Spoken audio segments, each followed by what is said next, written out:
जय गुरु जी, शुकराना गुरु जी। जिथे मेहर तेरी उथे सदा खुशियाँ। कि जिथे मेहर तेरी उथे सदा खुशियाँ, जिथे मेहर नहीं उथे दुख ही दुख। नाम जपो सदा गुरु नानक दा। अनंतम शुकराना गुरु जी। तो आज की वीडियो में मैं आपके दिमाग में चल रहे एक क्वेश्चन के ऊपर बात करने वाला हूं, जो क्वेश्चन मुझसे कई बार पूछा है संगत ने। और ऐसी संगत जिनको गुरुजी ने नए नए तरीके से अपने साथ जोड़ा है, बट माइंड में बड़े सारे सवाल उठते हैं उस टाइम पे। वो चीज़ मैं समझ सकता हूँ, क्योंकि हमारे साथ भी होता था काफ़ी। स्टार्टिंग वाले टाइम में बड़े सारे क्वेश्चंस आते थे माइंड में, पर किसी ना किसी के थ्रू कैसे ना कैसे गुरुजी ने वो आंसर दिलवाए हमें। तो मैं आपके क्वेश्चन के आंसर देने की पूरी कोशिश करूंगा, और साथ में उम्मीद करता हूं कि आप प्लीज़ वीडियो को एंड तक देखोगे, क्योंकि सत्संग के इम्पोर्टेंट, सत्संग के महत्व हम सभी को पता है। We all know that. क्योंकि बहुत पहले से जब गुरुजी फिजिकल फॉर्म में हुआ करते थे, तब से ही गुरुजी सत्संग सुनवाते थे रिपीटेड मोड पे। एंड अभी भी गुरुजी हमें यही बताते हैं, यही कहते हैं कि सत्संग शेयर करो, जितना जो भी तुम्हारे साथ तुम्हारे गुरु ने करा है वो शेयर करो। तो ज़्यादा टाइम ना लेते हुए आज की वीडियो को शुरू करते हैं। जय गुरु जी, आई एम सिद्धार्थ और welcome back to my new video. So सबसे पहले मेरी सारी यूट्यूब फैमिली को, सारी गुरु जी की प्यारी प्यारी संगत को, गुरु जी का बहुत सारा प्यार, बहुत सारी ब्लेसिंग्स एंड बहुत सारी मुस्कुराहट आप लोगों की लाइफ में, बहुत सारी खुशियाँ। एंड एज ऑलवेज हंसदे वसदे रहो, और बहुत सारी मुस्कुराहट है ना, इतनी खुशियाँ कि गुरुजी हम थक जाए, है ना। इतनी खुशियाँ दो ताकि हम लोगों को भी थोड़ी थोड़ी गिफ्ट में देते रहे, लो जी ये आपके लिए, आपके लिए। तो खुशियाँ इज़ वेरी इंपॉर्टेंट सभी के लिए। तो हम अपने अंदर से शुरुआत कर सकते हैं ना। प्रॉब्लम्स को लेकर बैठे रहो, इतनी खुशियाँ तब भी एक छोटी सी परेशानी को लेकर हम बैठ गए तो फिर पूरी खुशियाँ जो है ना बेकार लगते हैं, कि क्या ही फ़ायदा है, कुछ नहीं है रखा हुआ ज़िंदगी में। नहीं, हर चीज़ को एंजॉय करो, छोटी से छोटी चीज़ में खुश रहने की कोशिश करो, चीज़ों को इग्नोर भी करो, है ना। ये बहुत ज़रूरी है। दिल पे जो लोग बात लेते हैं ना, जो लोग दिल पे बात लेते हैं उनके लिए इग्नोरेंस बहुत ज़रूरी है। तो बहुत अच्छी बात है कि इग्नोर कर दिया करो कुछ चीज़ों को, ठीक है। और बड़ी प्यारी सी लाइन है ये कि जिथे मेहर तेरी उथे सदा खुशियाँ, जिथे मेहर नहीं उथे दुख ही दुख, इसलिए नाम जपो गुरु नानक दा। देखो, गुरु नानक हो, शिव हो, कृष्ण हो, गुरु जी हो, हमें डिफरेंस होंगे, बट हम नहीं मानते, हम नहीं मानना चाहते, है ना। हमारे को हमारे गुरु जी के अंदर सब कुछ दिखता है ना। गुरु जी ने बांके बिहारी मंदिर में अपने दर्शन दे रखे हैं, कृष्ण जी के रूप में गुरु जी दिखे हैं कई संगत के साथ। मैंने एक सत्संग शेयर भी करा हुआ है ना। और हम मंदिर जाते हैं कालका जी, तो माई तो बैठी हुई है, गुरु जी भी नज़र आते हैं, कई बार दिखते हैं, एक ही लगता है कि हाँ हमारे गुरु जी भी बैठे हुए हैं। तो बहुत प्यारा है ना। और जहाँ शिव मंदिर में जाओ वहाँ तो हमें गुरु जी दिखते ही हैं।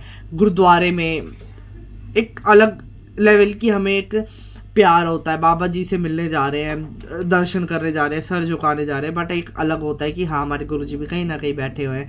ये लोगों को बात गलत लग सकती होगी, बट हमारा ये मानना है, ठीक है। और ये मानना ऐसा है कि इससे किसी का कोई बुरा नहीं हो रहा, हम किसी को कुछ गलत शिक्षा नहीं दे रहे, गलत मैसेज नहीं पहुंचा रहे। आपको अलग डिफरेंस बनाने हैं, बनाकर रखो, बट हमारे से ऐसा है कि किसी को कोई प्रॉब्लम नहीं है तो हम जैसे हैं हमें वैसा रहने दो।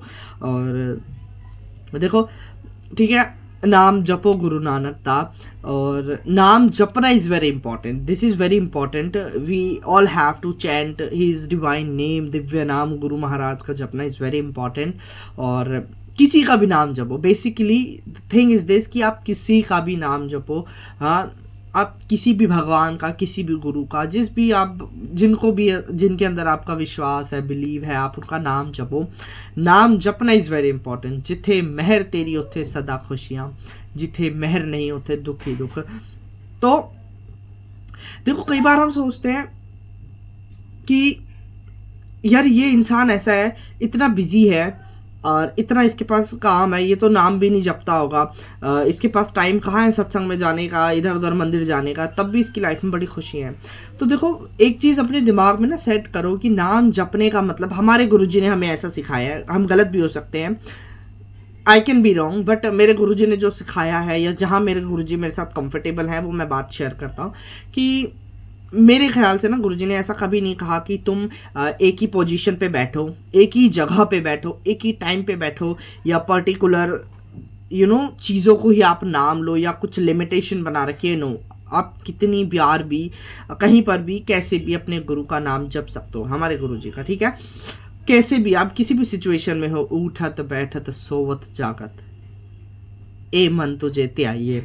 तो गुरुजी हमेशा ये कहते हैं कि उठते हुए, बैठते हुए, सोते जागते हुए, काम करते हुए, नहाते हुए, खाते हुए, ऑफिस जाते हुए, स्कूल जाते हुए, काम करते हुए, इनफैक्ट आंटियाँ अंकल या जो भी अगर घर में कुछ कुकिंग कर रहे हैं तब भी अगर आप बना रहे हो ना उस खाने को, गुरु का नाम लेते हुए, शब्द गुरबानी भजन सुनते हुए, उसके अंदर ब्लेसिंग्स आती है, वो प्रसाद बन जाता है, ठीक है। ये चीज़ आप अप्लाई करके देखो and you will see change. अच्छा अच्छा चेंज आप देखोगे अपने अंदर, अपने फैमिली के अंदर, बिहेवियर के अंदर होगा। अब अगर जहाँ आप टाइम ही नहीं दे रहे गुरु को, मैं ये नहीं कहता कि इतने बिजी हो जाओ कि इधर उधर चलते फिरते नाम लो, नहीं, आपको थोड़ी देर के लिए बैठना भी ज़रूरी है, टाइम स्पेंड करना अपने गुरु के साथ। वरना जैसे आप चलते फिरते कर रहे हो, गुरु जी भी चलते फिरते ही काम करेंगे, है ना। बट मैं ये बताना चाहता हूँ कि इस चीज़ के लिए अपने दिमाग को कभी छोटा मत करो, या मन को ऐसे मत करो कि अरे यार छोड़ो, गुरु जी का क्या ही नाम लेना, टाइम नहीं है मेरे पास। ये बहाना नहीं बनाना, टाइम निकालना पड़ता है, ठीक है। नहीं निकल पा रहा तो आप चलते फिरते जैसे भी आपको ठीक लग रहा है, आप नाम जपते रहो। नाम जपना इज़ वेरी इंपॉर्टेंट। तो नाम जपते रहो। जहाँ नाम नहीं है वहाँ प्रॉस्पेरिटी नहीं है, खुशियाँ नहीं है, और धन नहीं है। धन होगा भी बट खुशियाँ नहीं है, तो ऐसे धन का भी क्या ही फ़ायदा जब आपके पास खुशियाँ नहीं है। सो खुशियाँ इज़ वेरी इंपॉर्टेंट। तो गुरु का नाम जपते रहो, थोड़ा बहुत टाइम स्पेंड करते रहो गुरु के साथ, उनको महसूस कराते रहो कि यस वी नीड यू गुरु जी, और हमें आपकी बहुत ज़रूरत है, हमेशा रहेगी। और फिर गुरु जी आपके साथ तो हमेशा लग जाएंगे, ऐसे कि बस वो नशा उतरेगा नहीं।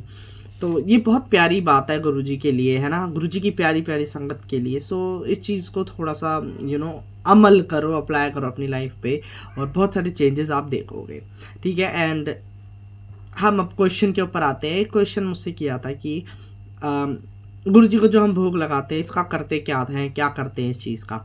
तो देखो गुरु जी को भोग लगाने का टाइम है कुछ। हम तो जैसे सत्संग हो रहा है तो हम एक शब्द भजन के हिसाब से भोग लगा रहे हैं, 12 मिनट, 15 मिनट, 10 मिनट, इस तरीके से।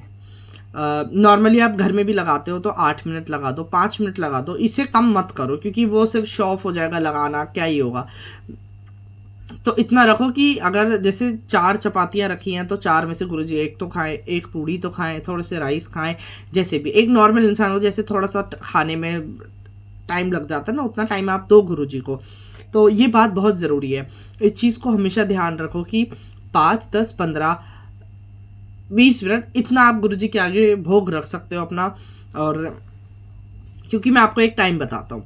अब जैसे हमारा सत्संग 6 बजे शुरू होता है ना, 6, 7, 7:30 बजे, है ना, 6 बज गए, 6:30 बज गए, 7 बज गए, 7:30, 7:30 बजे हमें होता है कि अपने लंगर की जो थाली है ना, गुरुजी को जो ऑफर कर रहा है वो प्रसाद, हम उसको अच्छे से भोग उसमें डाल के उसको कवर करके गुरुजी के पास पहुंचा देते हैं टेबल पे। तो 7:30 से 8 बजे तक जैसी आरती हो रही होती है, हम उस प्लेट को हटा देते हैं और फिर बाकी जो लंगर है उसमें मिक्स करके सत्संग होने के बाद फिर हम डिस्ट्रीब्यूशन शुरू करते हैं, या लंगर अपना जो बांटना है संगत को वो। तो अगर आप घर में भी गुरुजी को भोग लगा रहे हो तो ऑफकोर्स आप उसे खाओ, पूरी फैमिली खाओ, ठीक है। नहीं कोई यकीन करता तो ठीक है, आप अपने आप उसको फिनिश करो। और अगर सब मानते हैं, या उसमें ऐसा कुछ नहीं है मानने वाला नहीं मानने वाला, मान कर खाओगे तो वो दवाई है, नहीं मानोगे तो पेट ही भरेगा, तो नुकसान तो कुछ भी नहीं, किसी भी एंगल से कोई लॉस नहीं होने वाला आपको। तो इसी तरीके से आप उसको खाओ, उसको वेस्ट नहीं करना। अगर चाय है तो चाय भी आप उसको पी लो, दोबारा गर्म कर लो, कोई इशू नहीं है, फेंकना नहीं है ना। अब अगर मैंने पहले बात कर चुका हूँ मैं इस टॉपिक पे, कोई क्वेश्चन होगा तो ज़रूर पूछ लेना बीच में, कमेंट कर दिया करो वीडियो पे, मैं ज़रूर आंसर दूंगा।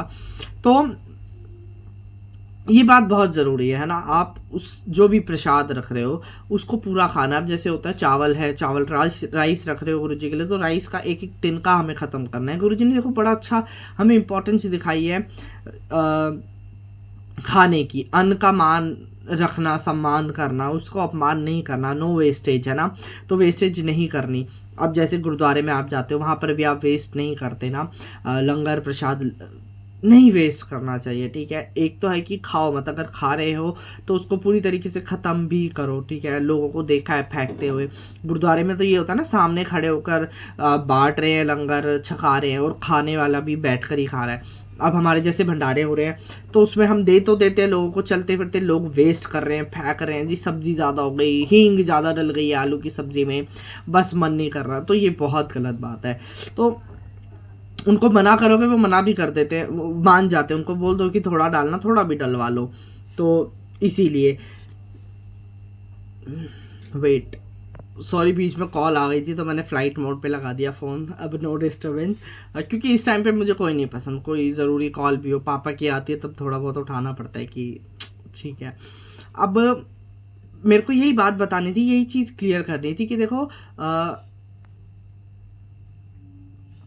उसको बिल्कुल वेस्ट नहीं करना, ठीक है। जितना आप उसका रिस्पेक्ट करोगे उतनी ही आपकी रिस्पेक्ट करेगा। और लंगर प्रसाद वाला और भंडारे वाला खाना नहीं वेस्ट करना चाहिए हमें, है ना। तो जितनी रिस्पेक्ट करोगे आपके घर में उतनी बरकत रहेगी, उतना प्यार रहेगा, और उतने गुरुजी भंडार भरते रहेंगे, और सभी के भरते रहें गुरुजी भंडार, प्यार से भी, ब्लेसिंग से भी, अन्न से भी, धन से भी। कितनी अच्छी बातें करता हूँ मैं, है ना। तो अभी जो मैंने बात कही है ना आप लोगों से कि नाम जपो गुरु नानक ता, या जो भी नाम जपना है, इसका मतलब मैं ये बिल्कुल भी नहीं कहता है कि सब कुछ त्याग दो जी, साधु संत बन जाओ, नहीं। मैं अपना बता रहा हूँ, मैं बहुत ज़्यादा टाइम नहीं देता नाम जपने में, और चलते फिरते जब मेरे को लगता है ना कि हाँ भाई मन कर रहा है, या सत्संग जब नहीं मैं शेयर करता आप लोगों के साथ, तब बड़ा अजीब लगता है कि यार गुरुजी, एक तो व्यूज़ आ नहीं रहे वीडियोस पे, कमेंट्स आ नहीं रहे, वैसे ही मेरा मन नहीं लग रहा, और उसके बाद वीडियो भी नहीं बना रहा। जब पता कमेंट्स आते हैं, व्यूज़ आते हैं, तब मेरे को एक अलग मोटिवेशन होती है, yes I have to make a video for Guru Sangat, उनको रिप्लाई देना है, उनके साथ अच्छा इंटरेक्शन बनाकर रखना है। सो एक बड़ी एक एक्साइटमेंट रहती है, और जब मैं वीडियो नहीं बनाता तो बड़ा मेरे को लो फील होता है थोड़ी देर के लिए, ऐसा नहीं मैं 24 घंटे यही ध्यान है, बट माइंड में आता रहता है कि है मैं शुक्राना भी नहीं करता, नाम भी नहीं जप रहा, सत्संग भी नहीं शेयर कर रहा, तो इससे ज़्यादा बुराई क्या ही हो सकता है ना। इससे तो यही होना है कि ध्यान इधर उधर डाइवर्ट होना है, और विश्वास डोलेगा। तो गुरुजी अगर वीडियो बनवाते हैं तो उसका भी शुक्राना ही है ना, ये बहुत बड़ी बात है। Thank you so much. और आप सुन रहे हो तो आपके लिए बहुत अच्छी बात है, बहुत बेनिफिशियल है। तो पूरी वीडियो देखा करो, मेरी ही नहीं किसी और की भी देख रहे हो, पूरी देखा करो, बहुत ज़रूरी है सत्संग को पूरा सुनना, कुछ ना कुछ अच्छा मिस ना कर जाओ। और एक ही चीज़ को दोबारा भी सुनवाते हैं गुरुजी, कई बार होता था ना, अंकल आंटी को खड़ा कर देते कि सुनाओ, फिर अरे गुरुजी सुनाया हुआ है ये तो पहले, ना कोई ना फिर सुना, नई संगत नू, और अपनी नो सत्संग सुना की हुआ तेरे नाल। तो गुरुजी को भी मज़ा आता होगा, और हमें भी सुनाना चाहिए जो भी हमारे साथ मिरेकल हुआ है, जो भी चमत्कार हुए हैं, जो भी ब्लेसिंग्स दी है गुरुजी ने, वो अपनी संगत को बताओ, ठीक है। संगत ऐसे कि मतलब जो यकीन कर रहे हैं, बाकी नॉर्मल नॉन संगत नॉन फॉलोवर्स को बताओगे तो ठीक है, सुनेंगे नहीं सुनेंगे, बट जो संगत है एक्चुअल में वो ध्यान लगाकर सुनेंगे बात को। तो जो भी सत्संग होता है आप उसको प्यार से सुना करो। और इसी के साथ मैं कर रहा हूँ आज की वीडियो का एंड। आई होप आपको वीडियो पसंद आई होगी, अगर पसंद आई तो लाइक कर देना, मन करे तो ठीक है कमेंट कर देना, ठीक है। कमेंट के लिए कोई मन नहीं चलेगा, कमेंट के लिए मैंडेटरी है ये, यू हैव टू कमेंट, और किसी भी वीडियो पे कर दो ताकि मैं वीडियो बना सकूँ, टॉपिक लेकर आ सकूँ। तो इसी के साथ कर रहा हूँ एंड, मिलते हैं नेक्स्ट वीडियो में, तब तक के लिए जय गुरु जी, शुक्राना गुरु जी, बाय बाय।